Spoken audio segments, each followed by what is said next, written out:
Welcome to this basic guide to Facebook audiences for your music venue. My name is Emil and I'm a digital specialist here at the creative agency Volume, where I help music organizers with their online marketing efforts.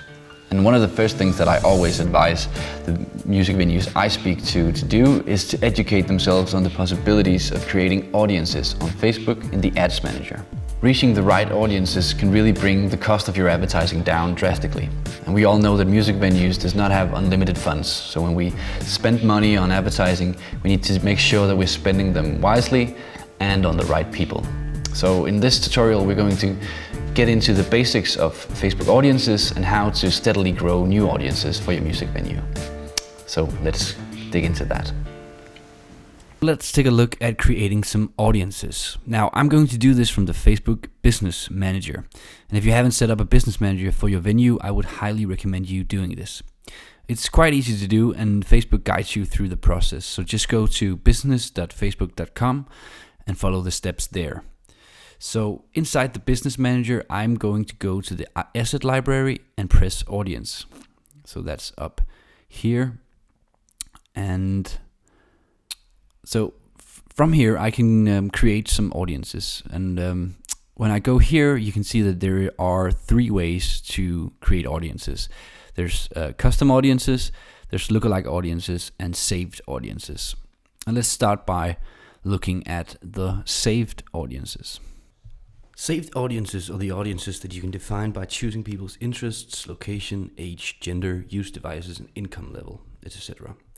The first interesting thing is the location-based targeting. Here you can define a target audience based on the location they're living in. Or you can press the drop-down menu here and choose people who are traveling in this location if you want to attract tourists, for example. You can also choose people who were recently in this location or just plain everyone in this location. And from here you can go on to define age and gender and language and so on. In the tutorial about strategy and tone of voice on social media, we talk about creating personas for your marketing efforts and defining core features about your target audience, like the ones you can use to create audiences here. So if you haven't seen those tutorials, I'll recommend you go and check them out. So moving on to detailed targeting down here, it gets very interesting. Detailed targeting gives us 3 categories to use. It's demographics, interests, and behaviors. The information here is based on ads that people click on, pages they engage with, and other activities that people engage in on Facebook. So if we start by looking at the demographics, a couple of interesting targeting options for your music venue comes up. So a lot of music venues are struggling to get young people to come to their venue. But through this detailed targeting, you can actually go to education here and choose schools, and then type in a school that you want to target. So we can type in Copenhagen University here.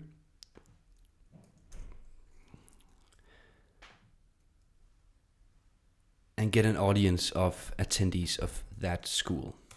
Now this could be really effective if we included something specific about that school in the copy of our ad, like a special offer for people at the school, or simply just by shouting them out in the text above our picture or video. Another cool thing we can do with the demographics is targeting parents. So if we go to the tab called Parents here, we can see that it has a lot of categories with children in different age groups, parents with children in different age groups.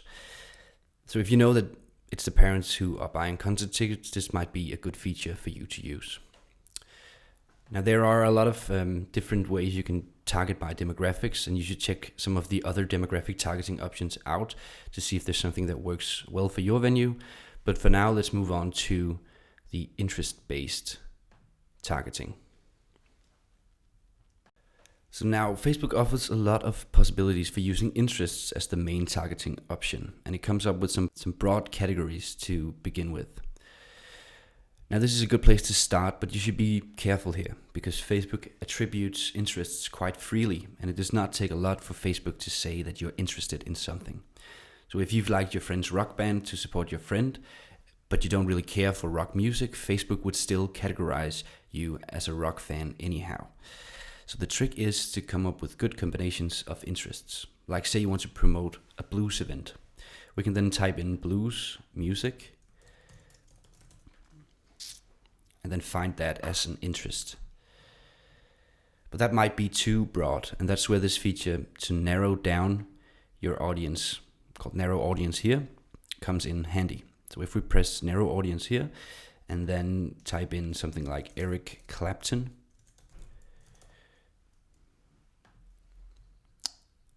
we'll know that the people we're trying to target have both of these interests, so it's possible that they are truly into this kind of music.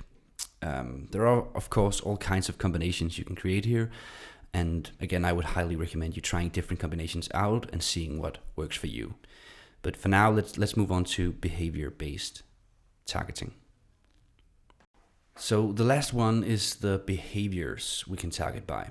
And behavior-based targeting is, as the name suggests, based on people's behavior online. There are a lot of different behaviors to choose from in this drop-down menu. A lot of them are quite technical and has to do with what devices people are using and what digital activities they are doing.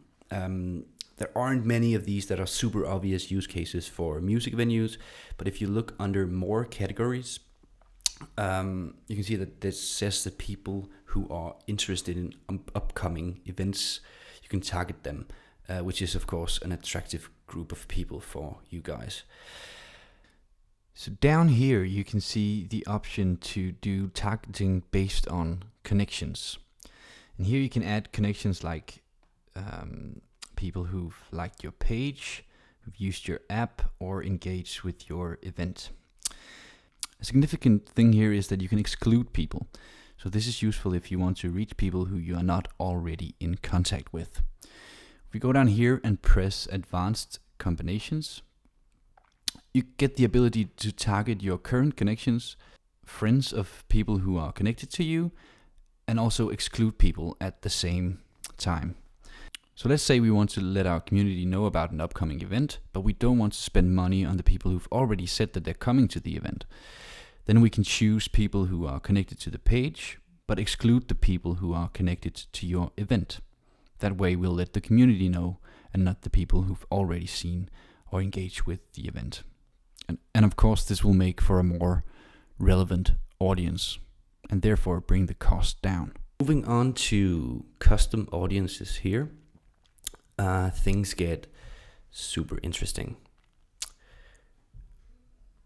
So custom audiences are the people who already have a relationship with your business, such as past ticket buyers, people who've visited your website, or people who've engaged with your content or events. So when we click on custom audiences, we can see that there's a lot of different options. And I'm just going to go through a couple of them that I think are especially useful for you guys. The first one is website traffic. And that one is super interesting because you can target people who've visited your website and get even more granular and create an audience of people visiting specific pages on your website. This requires that you have your Facebook pixel set up. So if you have not seen our tutorial on how to do that, I'll recommend that you go check that out on the Pulse website. But when we look at the website traffic option, we can either target people who've visited our website for a maximum of 180 days, as it says here.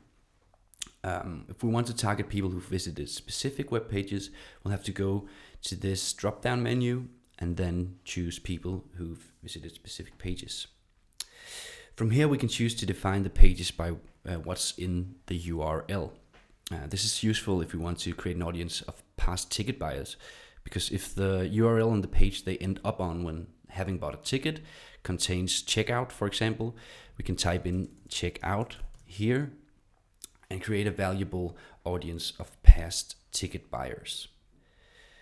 So with the ability to include and exclude people down here, you can create an audience of people who visited a specific event page on your website but haven't gotten to the checkout page.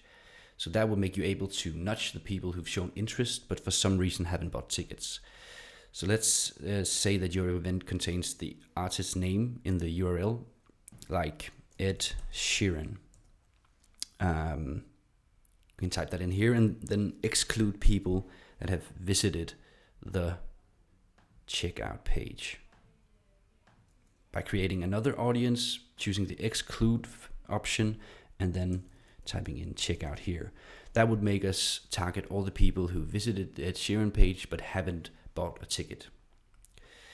So another cool thing to do here is to create audiences from genres. So maybe your concert URLs are categorized by genres and contains the genre name in the URL. So if all your rock concerts have rock, then you would be able to create an audience of people who visited events that are categorized as rock and maybe nudge them to buy tickets to other rock shows. Another useful feature for music venues is the customer file option. So customer files gives you the opportunity to upload customer lists from your email list or from your ticket vendors. You can do so by using a list with or without LTV data. Now, LTV might seem a bit of a foreign term to you, but it means lifetime value, and is a measure that people use to find out who are their most valuable customers and how much the customers will spend over the course of your relationship with the customer. So this is an advanced feature, so I won't go into this, but just note that measuring LTV in the future could be something to look into. Also, if you have MailChimp, you can create an integration directly with that platform, so emails from your email lists are uploaded directly. But if we press on the feature to upload a customer list without LTV data, you can see here that we can upload a file. So I've prepared this test file, which is Facebook's template for how you can structure your customer data. And you can see here that it's structured with data in columns, so it's easy for Facebook to read which data to take into account when they try to match Facebook profiles with the data in the sheet.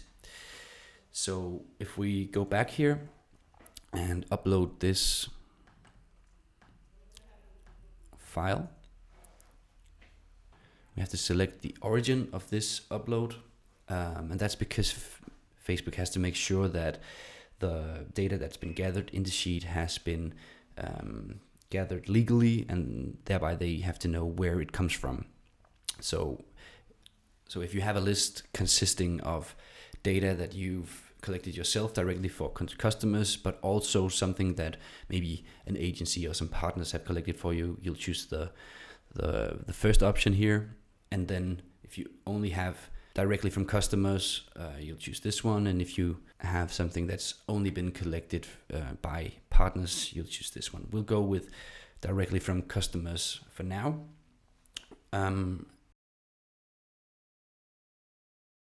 So when we upload this, you can see that Facebook automatically categorizes the different data points based on the titles of the columns in the file.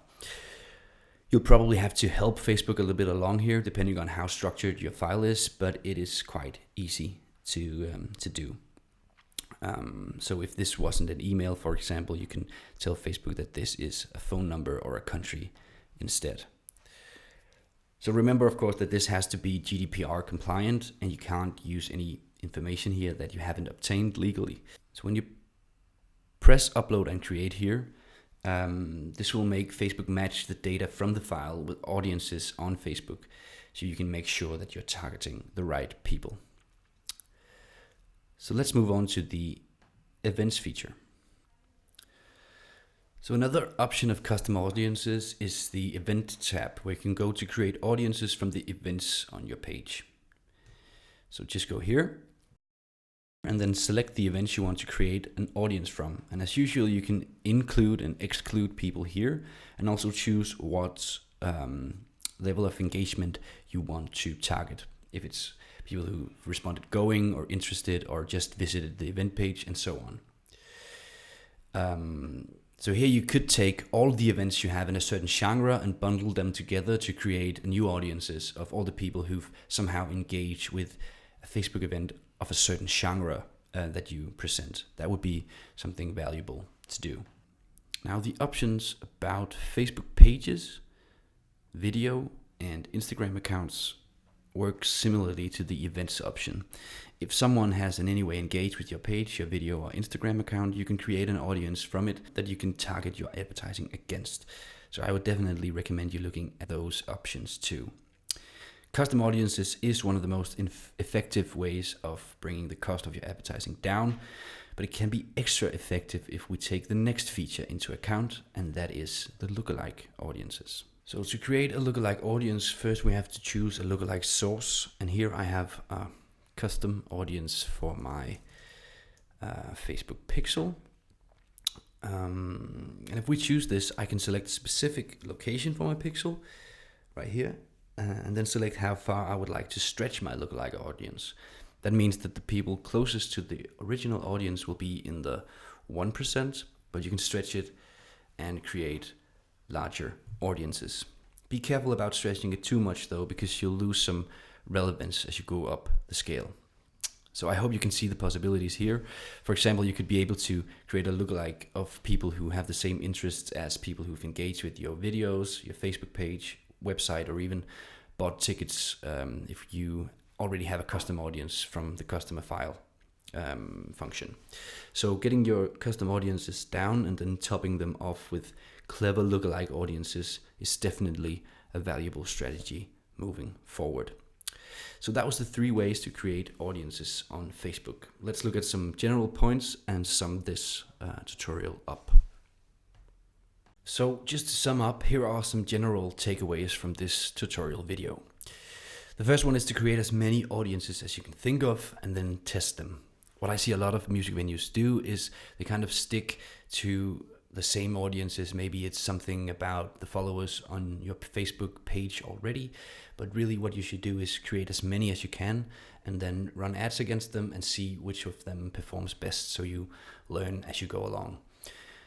The other general takeaway is to work with your personas and create saved audiences based on them. And again, I would highly recommend that you check out the tutorial on tone of voice and the one on strategy at Pulse's website to get into what kind of personas, what is a persona and how you can work with them in your marketing. The third thing is to collect data from the ticket holders and email newsletters and then create audiences based on them, as we saw in the section about custom audiences. Of course, remember that this always has to be GDPR compliant, but those are some very, very valuable audiences that you should definitely look into. And lastly, look at the data on your ads to see which audiences perform the best. You really need to learn as you go, so get familiar with the insight section. That will help you kind of purify the way you work with audiences. As you can see, Facebook audiences has a lot of possibilities, and I hope this video has shed some light on that. If you want to see more like this, you should visit the Pulse website, where you can find inspirational articles, videos, and information about the Pulse program.